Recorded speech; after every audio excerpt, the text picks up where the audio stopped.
Film berjudul Hear Me. Hear Me sendiri adalah film Taiwan tahun 2009. Film ini mengisahkan kehidupan dua bersaudara, yaitu Xiao Peng, Yang tunarungu, dan adiknya Yang Yang. Mereka berdua saling melengkapi dan mendukung untuk meraih mimpinya masing-masing. Dari film ini kita bisa mengetahui bahwa ketidaktahuan dapat menimbulkan kesalahpahaman terhadap sesuatu. Penasaran dengan filmnya? Tian Kuo adalah seorang pemuda yang membantu usaha warung orang tuanya. Suatu hari dia mendapat tugas mengantar makanan untuk tim renang di sebuah gedung olahraga. Tian Kuo melihat meja resepsionis yang sepi, dan dia berinisiatif langsung menuju kolam renang. Tian Kuo menghampiri dua orang gadis yang sedang asik berbicara menggunakan bahasa isyarat. Tian Kuo rupanya bisa mengerti dan ikut tertawa melihat gerakan tangan gadis yang mengenakan baju bergaris. Kedua gadis itu menoleh dan Tian Kuo menyodorkan kertas pesanan pada gadis yang berbalut handuk. Gadis itu tersenyum dan pamit untuk mengambil uang. Tian Kuo mengamati Yang Yang, gadis dengan baju bergaris yang sedang mengemasi peralatan kameranya. Ketika gadis berbalut handuk itu kembali, Yang Yang segera pamit sambil berlari. Tian Kuo tersenyum melihat, tapi kemudian bertanya-tanya, mengapa Yang Yang pergi tanpa makanan dulu? Xiao Peng, gadis berbalut handuk itu menjelaskan kalau Yang Yang itu adiknya, tapi bukan anggota tim renang, sehingga tidak mendapat jatah makanan. Tian Kuo pun mengangguk sambil memberikan uang kembalian pada Xiao Peng dan langsung pergi. Yang sempat menghindari ketika ada sepeda yang melintas, tapi dia kaget saat tiba-tiba ada sepeda yang muncul dan dia terjatuh dari motornya. Tian Kuo datang menolong dan membantunya ke rumah sakit. Sesampainya di rumah sakit, Tian Kuo pamit karena masih harus kerja. Dan Yang Yang tidak keberatan saat Tian Kuo minta MSN-nya. Kalau sekarang paling udah pakai WA kali ya.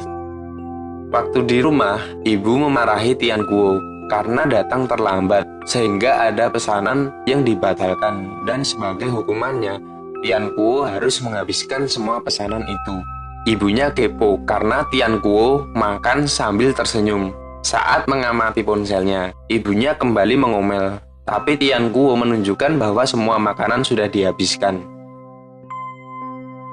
Esok harinya, Yang Yang melihat Tian Kuo yang sedang menjual makanan dan banyak yang mengantri.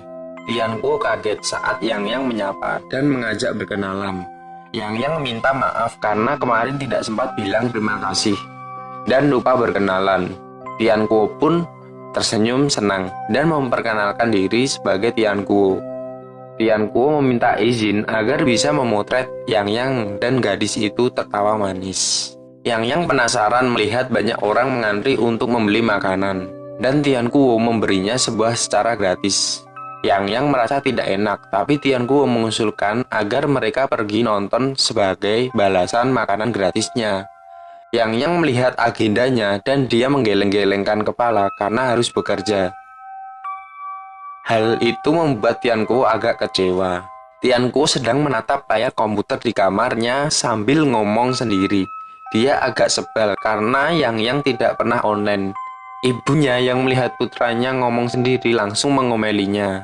Saat itulah Yang Yang membalas pesan Tian Kuo dan mengajaknya bertemu di tempat renang. Tian Kuo dan Yang Yang ngobrol di tepi kolam sambil mengamati Xiao Peng berlatih renang. Tian Kuo jadi mengerti tentang kehidupan kakak beradik itu. Walaupun Yang Yang sebagai adik, tapi dia lebih berperan seperti kakak dan orang tua bagi Xiao Peng, karena kakaknya ingin fokus berenang. Ibu mereka sudah meninggal dan ayahnya bertugas di Afrika sebagai misionaris. Yang Yang juga menjelaskan bahwa kakaknya tidak bisa mendengar, sehingga sejak kecil kakaknya belajar membaca ekspresi wajah seorang sebagai sarana untuk berkomunikasi dengan orang lain. Tian Kuo sedang memasak sup tulang untuk Yang Yang. Ketika ibu datang dan mengagetkannya, Tian Kuo langsung kabur dan tidak memperdulikan omelan ibunya. Tian Kuo tiba di depan rumah Yang Yang, tapi tampak sepi. sehingga dia memutuskan untuk mengirim pesan pada Yang Yang. Yang Yang merasa sungkan mendapat kiriman makanan yang banyak dan mahal, tapi Tian Kuo tidak mempermasalahkannya. Tian Kuo langsung mengekor Yang Yang dan masuk ke dalam rumah. Maksudnya ngintilin. Tian Kuo heran melihat keadaan rumah yang luas tanpa sekat. Yang Yang tersenyum sambil menjelaskan bahwa semua itu ide ayahnya, bahwa rumah tanpa sekat dan dengan warna mencolok akan lebih mudah untuk mengawasi seseorang yang menderita gangguan pendengaran. Tian Kuo melihat banyak medali milik Xiao Peng, sedangkan Yang Yang dengan bangganya menunjukkan semua koleksi piala kakaknya tersebut. Obrolan mereka hanya berlangsung singkat karena Yang Yang langsung bergegas ganti pakaian dan berangkat kerja lagi. Tian Kuo pergi jalan-jalan dan tertarik melihat gadis cantik berpose ala patung. Tapi gadis itu langsung bergerak ketika ada yang memberi koin. Tian Kuo tahu kalau gadis itu adalah Yang Yang. Dia mengeluh karena mereka tidak punya banyak waktu untuk mengobrol. Dan sekalinya ngobrol, pasti hanya membahas Xiao Peng. Yang Yang tetap membisu dan dia hanya bergerak saat Tian Kuo memberikannya koin. Dan itu pun hanya bergerak sebentar.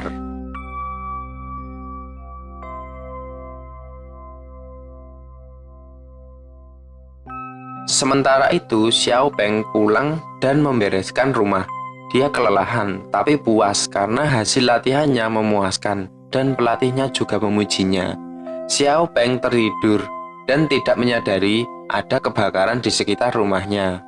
Tian Kuo menunggu hingga malam dan Yang Yang menyudahi pekerjaannya. Tian Kuo mengajak Yang Yang makan dan kali ini Yang Yang berniat untuk mentraktir. Tapi Tian Kuo merasa tidak enak melihat pemilik kedai dan calon pembeli menunggu Yang Yang menghitung uang koinnya. Sehingga Tian Kuo berinisiatif membayar tagihan dan mengajak Yang Yang pergi, tapi hal itu malah membuat Yang Yang tersinggung dan marah. Yang Yang pergi meninggalkan Tian Kuo yang mengejar sambil memanggil namanya. Yang Yang merasa bersalah pada kakaknya yang harus dilarikan ke rumah sakit karena menghirup asap saat terjadi kebakaran di dekat rumahnya. Xiao Peng berusaha menghibur adiknya dan memintanya untuk pulang beristirahat. Yang Yang pulang membersihkan rumah. Ketika menjenguk kakaknya, Yang Yang tidak sengaja melihat pembicaraan teman kakaknya. Mereka mengatakan bahwa Xiao Peng mengalami cedera akibat kebakaran sehingga bisa mempengaruhi aktivitas berenangnya, dan mereka berencana untuk berlatih lebih giat agar pelatih memilih mereka. Yang Yang sedih mendengarnya dan lalu ia pergi. Xiao Peng menemui adiknya yang sedang melamun. Yang Yang khawatir kalau kakaknya tidak bisa bertanding akibat kecelakaan itu, tapi Xiao Peng kembali menegaskan bahwa dirinya baik-baik saja dan dia pasti bisa mengejar ketinggalannya. Yang Yang masih merasa bersalah bila sampai kakaknya gagal ikut bertanding. Tian Kuo mencari Yang Yang di tempat renang tapi tidak ketemu. Dia mencoba mencarinya di tempat berkumpulnya para seniman jalanan, tapi di sana Yang Yang juga tidak ada. Tian Kuo kemudian makan mie di kedai yang sama ketika sedang bersama Yang Yang. Kebetulan kedainya sedang sepi sehingga pemilik kedai beristirahat sambil makan mie di meja belakang. Pemilik kedai masih ingat dengan Tian Kuo dan membicarakan tentang Yang Yang.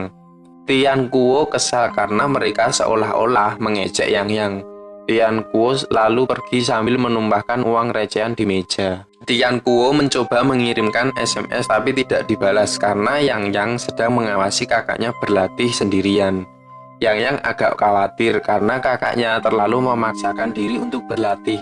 Kekhawatiran Yang Yang terbukti saat melihat kakaknya hampir tenggelam dan dia langsung menceburkan diri di kolam untuk membantu kakaknya berhenti sambil terbatuk-batuk. Ketika di rumah, ayah sedang menata buah di piring dan menghampiri Tian Kuo yang mencuci tanpa tenaga. Dia menolak ketika ayah menyodorkan sepiring buah. Ayah mengambil kursi dan bertanya apa yang terjadi. Akhirnya Tian Kuo menceritakan kisahnya dengan Yang Yang, gadis cantik pekerja keras tapi tunarungu. Ayah mendiskusikan hal itu dengan ibu, tapi ibu ragu karena hanya Tian Kuo yang mengerti bahasa isyarat, sedangkan mereka tidak. Keesok harinya, ibu kerepotan dan memanggil Tian Kuo. Ayah mengatakan bahwa putra mereka sedang galau sehingga ibu harus sabar. Ibu kembali memanggil putranya dan dengan nada lembut meminta bantuan putranya untuk mengantar pesanan makanan. Ibu bahkan memberi uang saku dan meminta agar Tian Kuo tidak buru-buru pulang. Tian Kuo merasa heran, tapi dia menurut saja apa kata orang tuanya. Hujan deras tiba-tiba mengguyur ketika Tian Kuo selesai mengantarkan pesanannya. Dia berpikir sejenak sambil melihat uang yang tadi diberikan oleh ibunya. Tian Kuo bergegas menuju ke suatu tempat. Tian Kuo tiba di rumah Yang Yang. Dia memencet bel berkali-kali, tapi Yang Yang malah bersembunyi di balik pintu. Tian Kuo kecewa dan meletakkan sebuah kardus di atas kursi. Tian Kuo kembali memencet bel sebelum akhirnya menyerah dan pergi. Xiao Peng heran melihat adiknya dan ikut mengintip. Yang Yang keluar dan melihat kardus itu. Setelah dibuka, ternyata isinya adalah celengan dari kaca berbentuk burung bangau. Tian Kuo berusaha untuk minta maaf, tapi Yang Yang tidak membalasnya karena Yang Yang masih fokus membantu kakaknya yang galau, hingga membuat Tian Kuo stres. Tian Kuo pun tak tahu bagaimana caranya agar Yang Yang mau memaafkan dirinya lagi. Tian Kuo hanya bisa mengomeli komputernya saja. Yang Yang menjemput kakaknya dan dia melihat kakaknya sedang berbicara dengan pelatih. Kakaknya pergi sambil menahan tangis dan membuang kacamata renangnya dengan marah.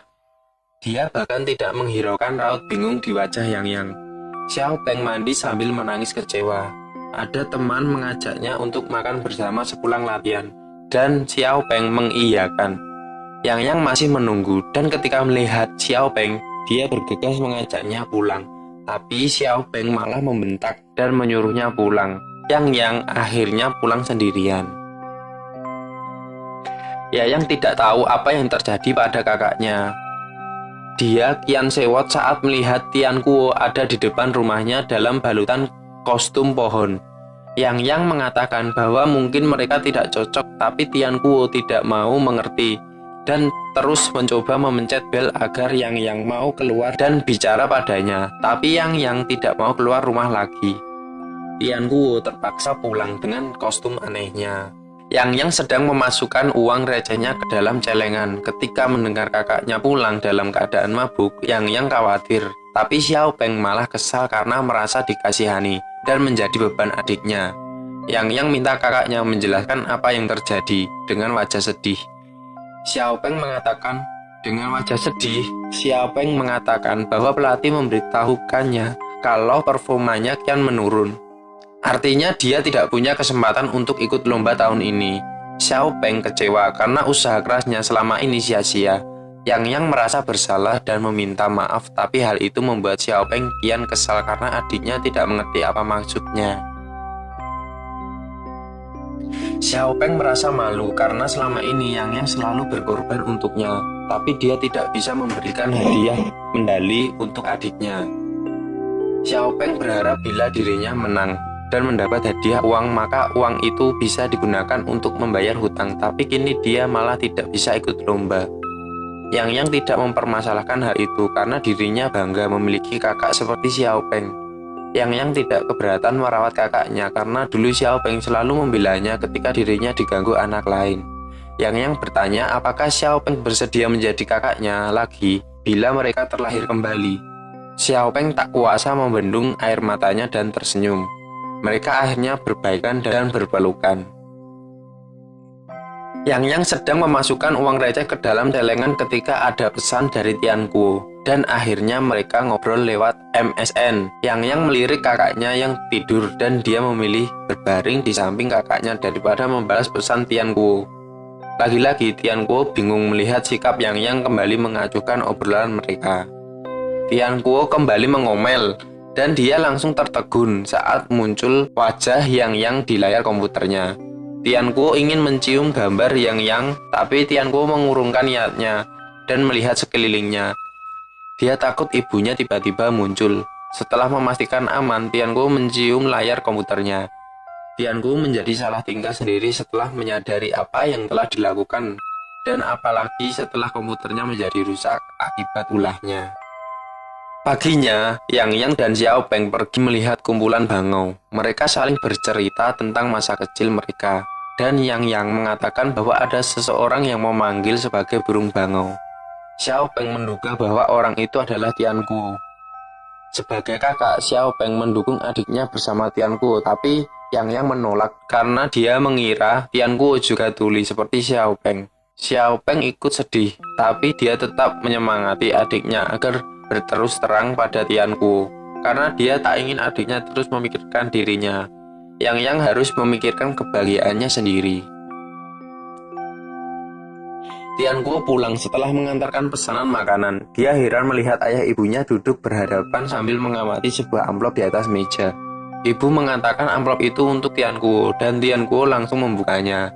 Dia kaget saat mengenali beberapa gambar makanan milik Yang Yang, dan ada tulisan di kertas terakhir. Tian Guo menumpahkan isi amplop coklat itu, dan beberapa uang receh dan kertas langsung jatuh berhamburan di meja. Tian Guo langsung berlari, tapi dia langsung berhenti di depan pintu, dan berjalan kembali dengan gontai. Hal itu membuat kedua orang tuanya heran. Tian Guo cemberut dan bertanya apakah orang tuanya akan menerima gadis itu bila dia mengejarnya. Ayah ibu saling berpandangan dan menebak bahwa gadis itu adalah Yang Yang. Tian Guo hanya bisa mengangguk lemah. Ibu membujuk ayah agar mulai sekarang mereka harus belajar bahasa isyarat.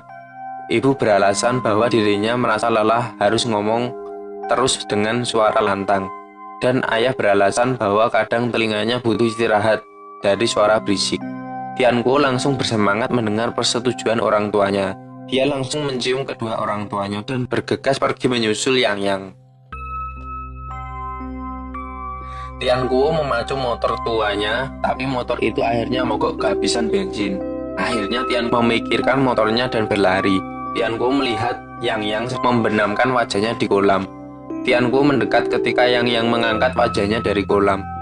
Tian Guo memberanikan diri mengatakan isi hatinya karena dia pikir Yang Yang tuli dan di tempat renang juga sepi, jadi tidak ada siapapun yang mendengarkannya. Yang Yang tak kuasa membendung air matanya ketika dia mengetahui bahwa Tian Guo tidak tuli seperti dugaannya. Tian Guo langsung salah tingkah ketika Yang Yang berbalik. Dia buru-buru menceburkan diri ke kolam dan berenang untuk menenangkan perasaannya. Dengan tubuh basah kuyup, Tian Guo kembali menghampiri Yang Yang. Dia kembali menggunakan bahasa isyarat untuk mengajak Yang Yang ke rumah, dan ketika Yang Yang bertanya apa alasannya, Tian Guo mengatakan ingin memperkenalkan Yang Yang pada kedua orang tuanya dan mengajak bekerja di kedai makan milik orang tuanya. Yang Yang kembali bertanya apakah mereka tidak keberatan karena dirinya tuli. Tian Guo menjawab kalau orang tuanya harus melihat dedikasi Yang Yang. Hal itu membuat Yang Yang tersenyum bahagia karena kini dia tahu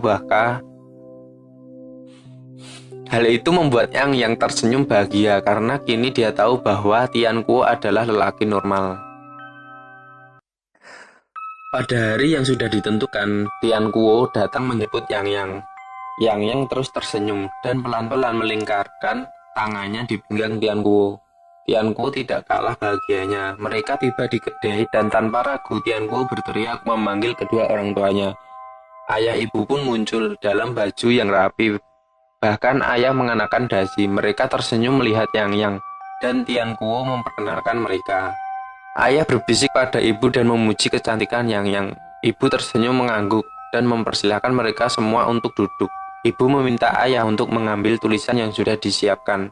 Tian Guo agak heran, tapi ibu hanya tersenyum. Ayah datang membawa beberapa tulisan untuk ditunjukkan pada Yang Yang karena mereka belum bisa bahasa isyarat. Intinya tulisan itu berisi perkenalan dan kelebihan Yang Yang.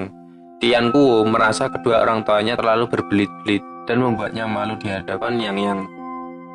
Hal terakhir di tulisan itu membuat Tian Guo kaget dan merebut tulisan itu. Ayah ibu menulis apakah Yang Yang bersedia menikahi Tian Guo. Jelas saja Tian Guo sewot karena dia merasa tidak pernah berpacaran dengan Yang Yang. Ketika orang tua dan anak saling berdebat, tiba-tiba Yang Yang menjawab bahwa dia bersedia. Sontak hal itu membuat Tian Guo dan orang tuanya terpana. Ternyata Yang Yang tidak tuli. Yang Yang bertanya mengapa Tian Guo bisa bahasa isyarat, dan Tian Guo menceritakan bahwa saat kuliah ada gurunya menawarinya belajar bahasa isyarat, dan akhirnya dia belajar. Lain cerita dengan Yang Yang. Dulu dia tidak mau belajar bahasa isyarat karena dia harus menerjemahkan semua hal pada Xiao Peng. Tapi suatu hari Xiao Peng bertanya tentang suara piano. Sejak saat itu Yang belajar dengan tekun agar bisa menceritakan segala hal pada kakaknya. Tian Guo ingin mencium tapi Yang malah memeluk Tian Guo dengan erat sambil menitikkan air mata. Tian Guo heran ketika melihat beberapa celengan bangau. Yang beralasan bila dirinya kangen maka dia menabung hingga akhirnya celengannya penuh dan dia terpaksa beli celengan baru. Yang dan Tian Guo pergi ke tempat renang, tapi mereka tidak melihat Xiao Peng. Ternyata Xiao Peng sedang ngobrol dengan pelatih. Yang langsung menghampirinya ketika pelatih sudah pergi. Xiao Peng memutuskan untuk berhenti ikut kompetisi dan akan fokus mencari kerja dulu sambil memperbaiki prestasinya. Semula Yang tidak setuju, tapi Xiao Peng beralasan kalau dia ingin mandiri. Tian Guo malah mendukung dan memberinya semangat. 4 tahun kemudian, Yang dan Tian Guo datang untuk melihat Xiao Peng yang ikut kompetisi. Xiao Peng senang melihat kedatangan mereka. Tian Guo tidak henti melambaikan bendera penyemangat dan Yang berteriak menyemangati. Pelatih juga tampak senang melihat performa Xiao Peng yang tumbuh pesat.